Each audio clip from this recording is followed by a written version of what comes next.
7 बार मेरे कहने से आ गए। यहां सुनने वाली देखने वाले कौन आए हैं? इसलिए मैंने कहा परमहंसों का विषय है, वैष्णवों में सबसे श्रेष्ठ स्वयं शिव बैठे देख रहे हैं महाराज। बड़े बड़े समाधि वेदताओं के इष्ट बैठे हैं महाराज, तत्ववादियों के मूल बैठे हैं महाराज, ब्रह्माविदों के उपासक बैठे हैं, शिव भी श्रोता बने बैठ रहे हैं महाराज। रूप आज गोपेश्वर का है। अन्नपूर्णा जी के पास जाकर भिक्षा मांगी, क्या चाहिए बाबा? तुम्हारा रूप चाहिए। रूप ले लिया, धारण करके महाराज बढ़िया अन्नपूर्णा जी ने सजा दिया। बाल तो लंबे थे ही, थोड़ा शैम्पू से सुलझा दिया, अंगूठी उतार के, बिच्छू उतार के बढ़िया अंगूठी पहना दी, सांप उठा के हार पहना दिया, वो पैरों में कांतर चुपक रही थी उतार करके बढ़िया पायल पहना दी। रुंझन रंजन रंजन रंजन रंजन रंजन कटी किंकणी कुणन करती, हाव भावों को प्रकट करती, मंदाती मुस्कुराते महाराज चले आ रहे हैं। अब स्त्री का रूप तो ले आए, चाल कहाँ से लाते? गोपी सोच रही है ऐसी पहलवान गोपी तो आज तक मैंने नहीं देखी।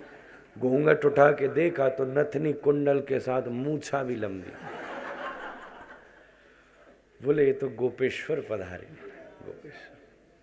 गोपेश्वर बैठे, शिव बैठे, भौचक के देख रहा। अच्छा वाह,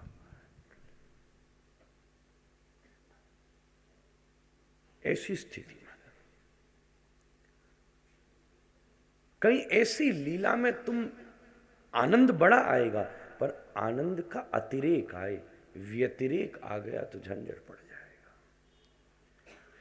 शिव के साथ एक पार्षद भी गया, एक कथा आई, बोला भगवान आप ही कृपा करो, ठाकुर जी की रासलीला में चलो। ठीक है, कोई सेवा चाहिए मुझे, सेवा चाहिए। बोले तुम मसाल पकड़ के खड़े हो जाना। वो रास को देखकर इतना व्यस्त हो गया कि मसाल के ऊपर जलने वाली आग मसाल में लग गई, मसाल में लगी आग हाथ में लग गई, फिर भी भौचक्का हुआ देख रहा था, पर किशोरी जी ने उसको धक्के दे के निकलवा दिया। ये अनाधिकारता है। ये तो डाइजेशन नहीं हुआ तेरा, इसका डाइजेशन खराब था भाई। ऐसा तो हो जो इस रस के प्रवाह को अंतस्थित कर पाए, मारे धारण कर पाए। कथा ऐसी है भाई, कहते हमारे यहाँ के बाबा सिंघनी का दूध है। सिंघनी का दूध या तो सिंघनी के बच्चा के पेट में ही बचता है, या कहते हैं सोने के घड़े में बचता है। सिंघनी का दूध, अब पहली बात तो ये कि शेरनी का दूध ही कौन निकाले, पहले तो वही सवा शेर होना चाहिए कि लेटा है कि पटक के उसका दूध निकाल दे महाराज, वो तो पहले ही दूसरे को पटक देगी। पर चलो किसी ने निकाल भी दिया तो सोने के पात्र में आ सकता है। इसलिए जिसका हृदय स्वर्ण तपपूत होता है, जिसने साधना करके अपने हृदय को स्वर्ण की तरह तपपूत नहीं कर लिया, तब तक ऐसे ये प्रसंग सिंगनी के दूध की तरह हैं, हृदय में टिकेंगे नहीं। स्टील चांदी का लिया है तो फट जाएगा। अतः सब तैयारी बन गई। ठाकुर जी ने योग माया जी का आश्रय लिया, पौर्णमासी जी का आश्रय लिया और कहा आप व्यवस्था संभालो, हम रास के लिए अवस्थित हो रहे हैं। महाराज कोई नृत्य न समझ लेना, ये सबसे सार्वभौम आध्यात्मिक अनुभूति है। सब जगह रास ही चल रहा है। एको नर्तक बहु नर्तकी विशेष हो, जहां एक नर्तक हो अनेक नर्तकी हो। और इतना तो हम कर सकते हैं, पर जो रास है ना वो नहीं हो सकता। क्यों? क्योंकि इस नृत्य के प्रकार की एक और खासियत है कि एक नर्तक है, हजारों नर्तकी है, और हर नर्तकी ये सोच रही है कि नर्तक मेरे साथ नाच रहा है। पहला तो काम कर सकते हो, ये कोई झंझट थोड़ी ना। भाई कृष्ण ने रास किया, रास एक टॉन्टबाजी का शब्द बन गया। It's a commenting word now and so sad. ये तो कर सकते हो भाई, भगवान ने रास किया हम भी करेंगे, माखन चुराया हम भी चुराएंगे। भाई वहां ने गिरिराज भी तो उठाया, तो 10 किलो के पत्थर उठा के तो दिखाना जरा। वो 100 फण के कालिया नाग पे भी नाच, तू एक ही फण का पकड़ के दिखा दे, हम तो तुझे तेरी मंदिर बना दे।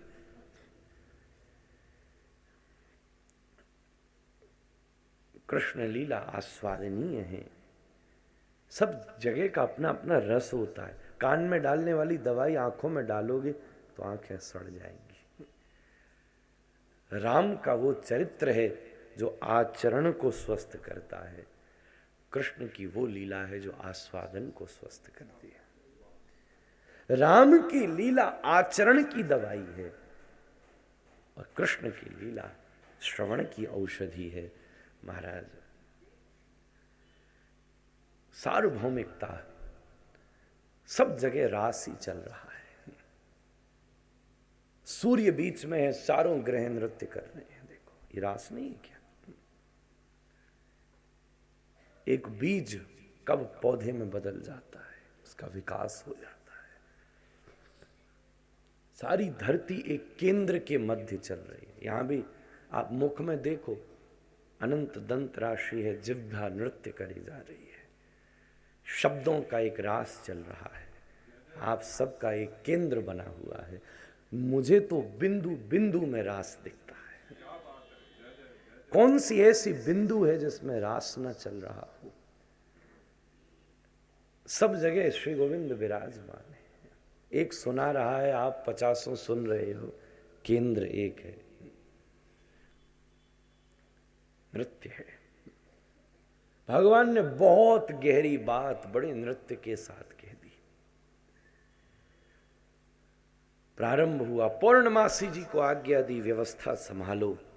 भगवान ने कदम्ब के नीचे खड़े होकर अधरों पर वंशी धारण करके निशम्य गीतम तदनंग वर्धनम व्रजस्त्रिया कृष्ण गृहीत मानसा आजग्मुरन्योन्यमलक्षितोद्यमा सयत्र कांतो जबलोल कुंडला। गीत गाया, बंशी से बुलाया।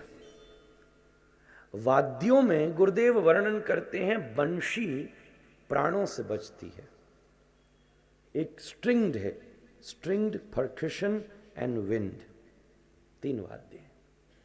स्ट्रिंग्ड है सितार, तानपुरा, एक परकशन है ये तबला ढोलक, एक श्वास प्राण। ताबती वंशिका नादे महिमा चारु गद्य थी। नादों में वंशी का नाद सबसे श्रेष्ठ होता है। नाद नाभि से उदित होता है, कंठ उस नाद को सुरीला बनाता है, मुख उस नाद को शब्द देता है। ये संगीत की विधा है। अब गाना मुझे इतना नहीं आता, पर उसकी फिलॉसफी मालूम है। मेरे खानदान में किसी ने नहीं गाया, मैं क्या गा लूं। उसका दर्शन यही है, नाद नाभि से उदित होता है, कंठ उस नाद को स्वर देता है, मुख उस स्वर को शब्द देता है, शब्द यहां से जन्म लेता है। नाद, स्वर और शब्द, जिसने इन तीनों को नियंत्रित कर लिया वो संगीत का पारंगत हो गया।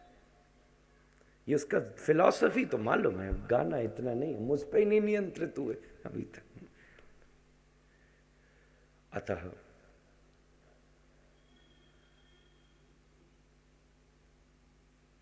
महाराज बंशी से बुलाया, कहने का मतलब है प्राणों से बुलाया।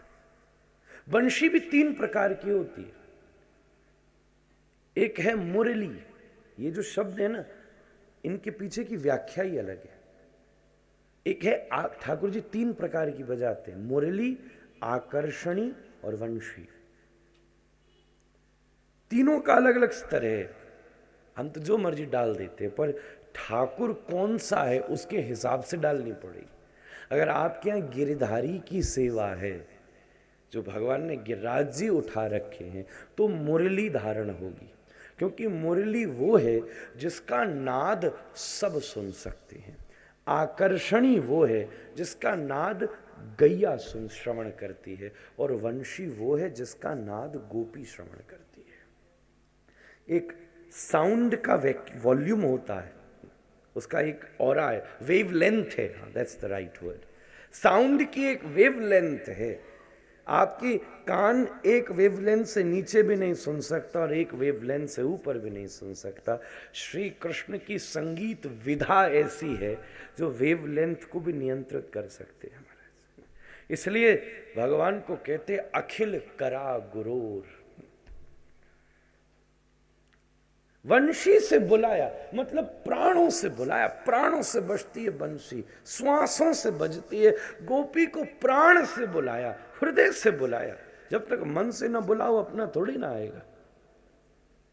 एक गोपी बैठी हुई दूध काट रही थी, बंशी जा पहुंची। अरे गोपी क्या कर रही है, जल्दी चल ठाकुर जी बुला रहे हैं। उसने दूध काढ़ना बंद किया, जो काढ़ा था उसको भी फैला दिया और भागी ठाकुर जी की तरफ। बंशी ने पूछा, अरे री तेने जो काढ़ो सो बंद कियो सो तू समझ आई, जो काढ़ो भयो तो वाय काई को फैलाई दीनो। गोपी बोली, बंसी तोय का मालूम मेरी बात। अरे तू तो जब देखो ठाकुर जी के संग चिपकी रहे, तो हमारी जैसी तड़प थोड़ी ना पता चलेगी री। अरे जब ठाकुर जी के सामने ठाड़ी होती, वह समय अगर थोड़ी देर को भी अगर ये रखो भयो दुग्ध याद आ जातो तो ठाकुर जी के रस से दीन रह जाती। मानो गोपी सब त्याग कर भागी है, हम सब लाद कर भागते हैं। एक गोपी बैठी हुई, महाराज सबको भोजन करा रही, पाश्य भोजनम। थोड़ा सा हाँ सास को दे रही, आप थोड़ा सा तो पाइए, थोड़ा सा। ससुर को दे रही, आप तो भोजन ही नहीं करते, थोड़ा सा। जेठ को, देवर को, बच्चों को, पेट में 2 उंगली डाली, अभी तो 2 रोटी जाएगी, थोड़ा सा तो लो। बड़े प्यार से परोसाई भी कला है। उतनी देर में बंशी पहुंची, ए किस झंझट में फंस रही है, चल जल्दी चल। पूड़ी उठा के सास के मोहड़ा पे मारी, खानो खा न खानो मत खा।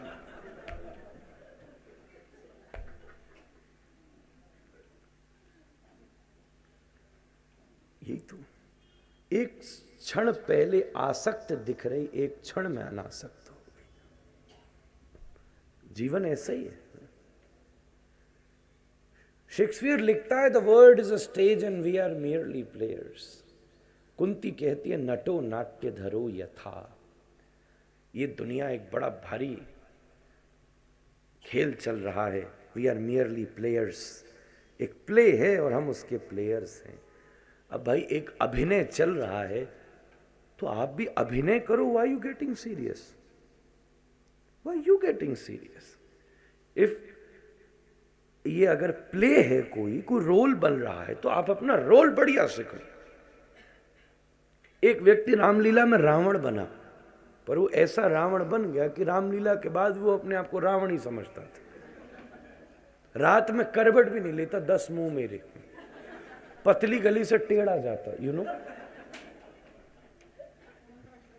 अच्छा, हमारी स्थिति भी कुछ ऐसे ही है। जो रोल मिल गया, it has to be perfect. Why you getting serious. एक क्षण पहले आसक्त, एक क्षण में अनासक्त भागी। एक गोपी बैठी हुई अपना श्रृंगार कर रही महाराज, और श्रृंगार में भी कह रहे हैं, अंजंत्य काश्य लोचनी। आंखों में और सोने की सिलाई लेके 90 डिग्री का एंगल बना के। अब काजल लगा, हर माता को पता होगा काजल लगाना is such a hard job. थोड़ा इधर से इधर हो गया, सब नहाया धोया बर्बाद। पिताजी महाराज तो ये भी कहते, काजल लगा रही, काजल भी कौन सा, भीमसेनी काजल। अब भीमसेनी काजल लगा के पति को घूर घूर के देखे वो थर थर न कांपे तो क्या करे।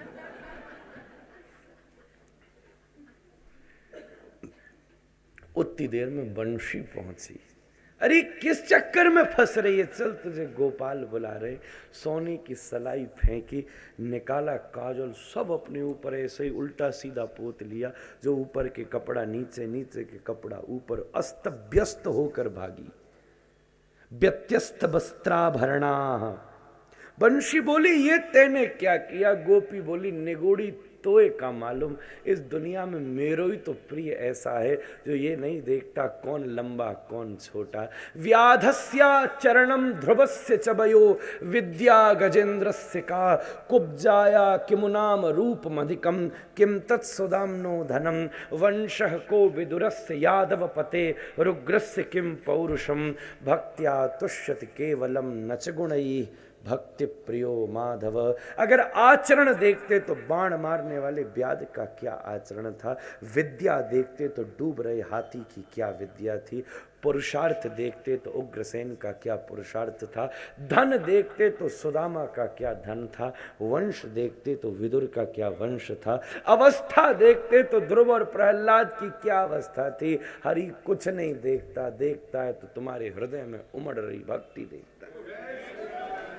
भक्त्या तुष्यति केवलम नच गुणई भक्ति प्रियो माधव। अब महाराज ये प्रेमियों की महफिल है, प्रेमियों की महफिल है। भक्ति प्रियो माधव, तुझे क्या मालूम भाई, मेरा प्रेमी भी काला, आज उसकी मोहब्बत में मैं भी काली हो गई, मैं भी काली सोई, तुझे क्या परेशानी। अगर काम के लिए बुला रहे थे होते तो ऐसे का स्वागत होता, काम के लिए बुला रहे होते तो ऐसे का स्वागत होता।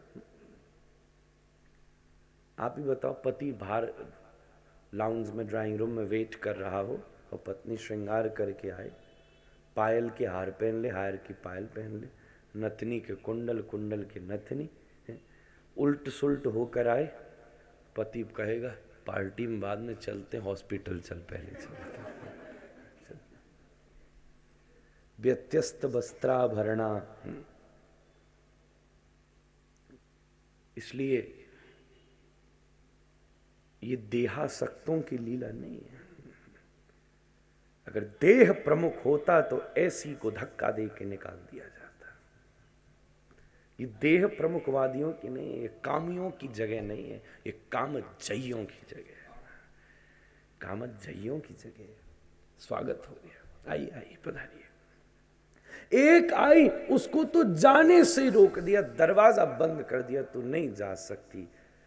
बड़ा दरवाजा खटखटाया, न खोला, उसने कहा कोई बात नहीं, मुझे कोई समस्या नहीं, तुम मेरा शरीर रोक सकते हो, मुझे नहीं रोक सकते। शरीर रोक सकते हो, ये शरीर तुम्हारी पत्नी, शरीर तुम्हारी माता, शरीर तुम्हारी बिटिया, तो मैं ये तुम्हारे लिए छोड़े जाती हूँ, इसको ले लो, रख लो अपने पास। तुम्हारे काम का हो तो घूमते फिरना, न काम का है तो कल ले जा करके जमुना किनारे जला डालना, मैं आत्मा से परमात्मा की लीला में प्रवेश करना, जिसमें शरीर भी बंधन नहीं हो। ये प्रेम का वो स्तर है महाराज। दुनिया में तो वी फॉल इन लव, गिर गए, यहां फॉल की कोई जरूरत ही नहीं है भाई। ये तो ऊर्ध्वगमन का स्तर है। शरीर भी जहां झंझट नहीं है, शरीर भी जहां व्यवधान नहीं है। जगत का प्रेम तब तक पूज्य है जब तक शरीर है, कामी का प्रेम तब तक है जब तक शरीर में रूप है।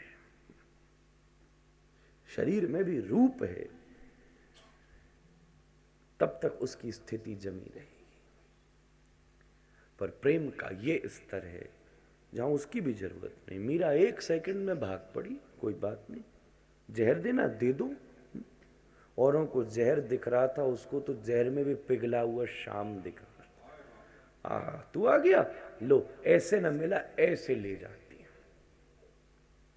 औरों को जहर दिखा, उसे तो क्या बात है, मेरा शाम काला तो ये जहर भी काला। दोनों का रंग ही ऐसा ऐसा लगे तू पिघल कर आ गया, उसको भी ले गई, क्या झंझट। वो भी समस्या न रही। शरीर से ऊपर उठ गए महाराज। उपासना का मतलब ही यही हुआ, ऊपर उठ गए। आप जब सत्संग में होते तो उठ जा, शरीर में होते तो यहां नहीं बैठ सकते थे 3 घंटा। शरीर आपने बिठा दिया, यहां से शुरुआत करी। थोड़े दिन के बाद में फिर अपने मन को बैठाना, फिर थोड़े दिन के बाद में अपनी बुद्धि को बैठाना, फिर थोड़े दिन के बाद में अपने विवेक को बैठाना, थोड़े दिन के बाद में अपनी आत्मा को बैठाना। फिर तो वो दिन आएगा जब परमात्मा बैठेगा, फिर वो दिन अपने आप आ जाएगा। यहां से शुरू करना है, दृढ़ता से उसको बैठाना, आगे का मामला अपने आप हो जाएगा। गोपी दौड़ी, भगवान वन में खड़े हैं, स्वागत किया। स्वागतम भो महाभाग प्रियम किम कर्माणि व व्रजस्या नामयम कच्चित ब्रूता गमन कारणम। अब ये सब अद्भुत है महाराज। मैं बड़ौदा में अभी रास की व्याख्या किया तो खूब महाराज रसात्मक और संगीतात्मक। अब ये तो ठाकुर जी की इच्छा, वो जिस कुंड में ढकेल दें। उस बार संगीतात्मक थी, इस बार आत्म साधनात्मक है, जैसी भगवत इच्छा। स्वागतम भो महाभाग प्रियम किम करवाणि व। आइए आइए पधारिए, आपका स्वागत है, बारंबार आपका हृदय से स्वागत है, पधारिए पधारिए पधारिए। पर ये पूछ दिया ब्रूता गमन कारणम, आपके आने का कारण क्या है भाई? आप क्यों पधारी, क्यों आई हो? यही जहर है, अपनों में यही जहर है। कोई अपना आए और मैं पूछूं स्वागत है, पर ये पूछ लूं व्हाई यू आर हियर, तब झंझट हो गया। रात के समय तुम्हारा घूमना अच्छी बात नहीं है। जाओ जाओ जाओ, घर जाओ घर जाओ घर जाओ घर जाओ, सबसे कह दिया पधारी पधारी, घर जाइए घर जाइए। तुम यमुना जी देखने हैं, देख लो, चली जाओ। तुम रात की चांदनी छिटकती देख रहे हैं तो देख तो ली, घर जाओ। यमुना की सुंदर तरावट भरी घाट देखने आई थी, घूम कर चली जाओ। यमुना की लहरें देखने आई थी, देख कर चली जाओ इस समय। और सच कहूं, मेरा आनंद श्रवणात् दर्शनात् ध्यानान् मयि भावो नुकीर्तनात् न तथा सन्निकर्षेण प्रतियात ततो गृहान। मेरा आनंद श्रवण में है, मेरी कथा सुन बैठकर। मेरा आनंद दर्शन में है, मेरा आनंद ध्यान में है। जितना मेरे पास में नहीं है उतना मेरे दूर रहने में है। विरहो न संगमस्तस्य। जब किसी से मिलना होता है ना तो प्रिय सामने होता है, और जब प्रिय दूर होता है तो चारों तरफ होता है। आंख भी उसको खोजती है, कान भी खोजता, हाथ भी, पांव भी, सब खोजे। इस समय क्यों आए? जाओ घर जा घर जा घर जा। इति विप्रियमाकर्ण्य। समय तो पूरा होता जा रहा है, मैंने तो शुरुआत भी नहीं करी।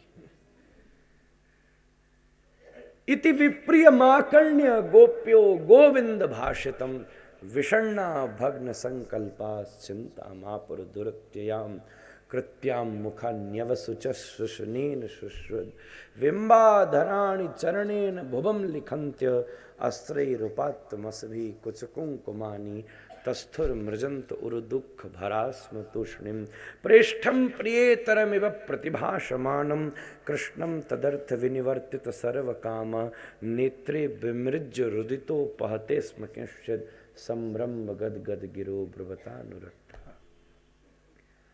गोपी चौंक पड़ी, ये सांवरिया क्या बोल गए हो भाई? हम तो सब छोड़कर आए थे, ये कहता वापस जा, ये बोल क्या गई? भुवम लिखंत, या पैरों के अंगूठे से धरती खोदने लगी। एम्बैरेस हो गई, वो एम्ब्रेस करने आई थी, एम्बैरेस करके क्या कहा आपने? ये क्या बोल क्या दिया?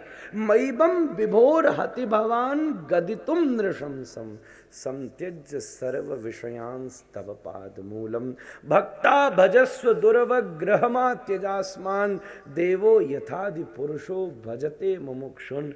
भगवान, हमें नहीं मालूम था कि तुम इतने कठोर हो। बड़ी खरी खोटी सुनाई। गोपी में यही तो दम है ना महाराज। वो परमात्मा नहीं मानती, वो प्रियतम मानती है। एक चीज माननी पड़ेगी, परमात्मा मानोगे तो वो तुम्हारी रक्षा करेगा, प्रिय मानोगे तो तुम्हें उसकी करनी पड़ेगी। एक बात है, ये दो बिल्कुल अलग धाराएं। तुम जैसा कठोर नहीं देखा आज तक।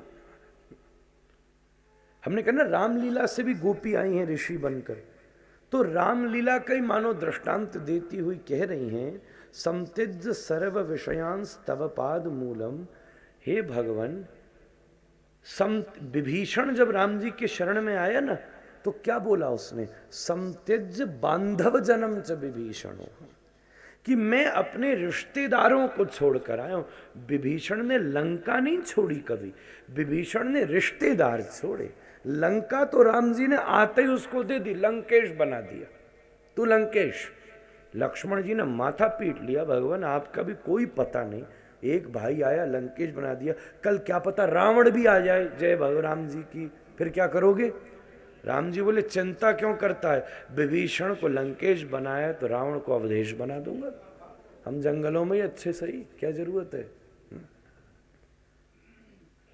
तो हे प्रभु, विभीषण जो केवल रिश्तेदार नातेदार छोड़ कर आया तो भी उसने उसे स्वागत कर दिया।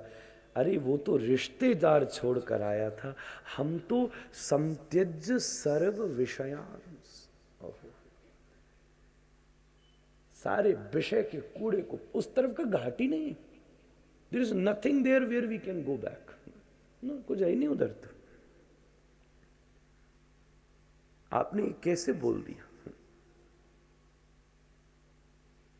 किसी मैया को अपनी लड़की के लिए कोई लड़को ढूंढना हो, गुरुदेव वर्णन करते, पहली चीज क्या देखेगी कि लड़को सुंदर हो, रूप। तुम अपनी ऊपर नजर उठा के देखना, काले कलूटे कहीं के, कोई ना दे रही तुमको अपनी है? अच्छा चलो रूप न भी हो एक मिनट के लिए, धन हो, तो कहती है तू यार ये तो सब टेम्परेरी मामला है।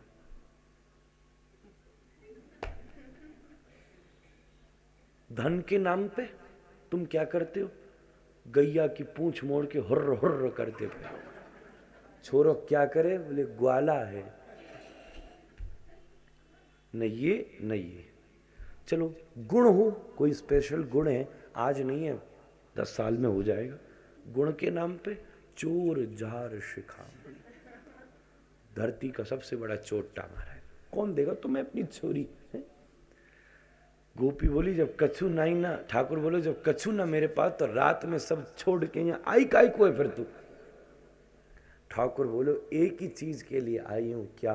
बोले दुनिया में प्रेम करने वाले बहुत हैं, पर निभाने वाला तू ही है। प्रेम करने वाले तो बहुत है, सुबह कहते हैं लव यू, शाम को कहते हैं ना लीव यू। कब उनका लव लीव हो जाए को पता नहीं महाराज। अच्छा बड़ी कृपा है अगर लीव तक ही पहुंचे तो कहते हैं किल यू, और जन क्या क्या ना बोल दे महाराज। कैसी स्थिति।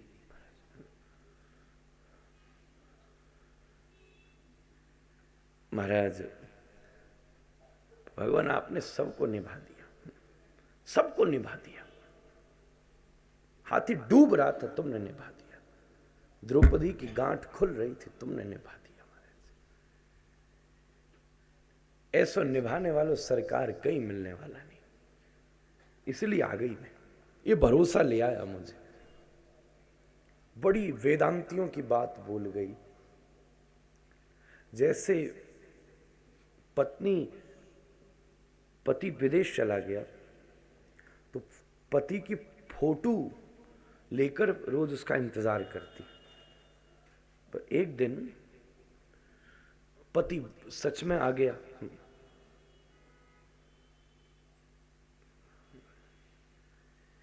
सच में आ गया। अब ये बताओ ठाकुर जी कि पत्नी को फोटो रखनी चाहिए कि असली पति के पास जाना चाहिए? आपसे नहीं पूछा, ठाकुर जी से पूछा। ठाकुर जी बोले तो सबको ही मालूम है, जब असली आ गया तो फोटो रखने की क्या जरूरत है। गोपी बोली ये दुनिया के संबंध फोटो की तरह मैंने रखे थे, तुम बुलाओ और फिर मैं उनके पास जाऊं तो मैं मूर्ख ना हो गई। खैर मैं प्रसंग बढ़ा रहा हूं, रुक नहीं रहा। क्योंकि समय बढ़ता जा रहा है।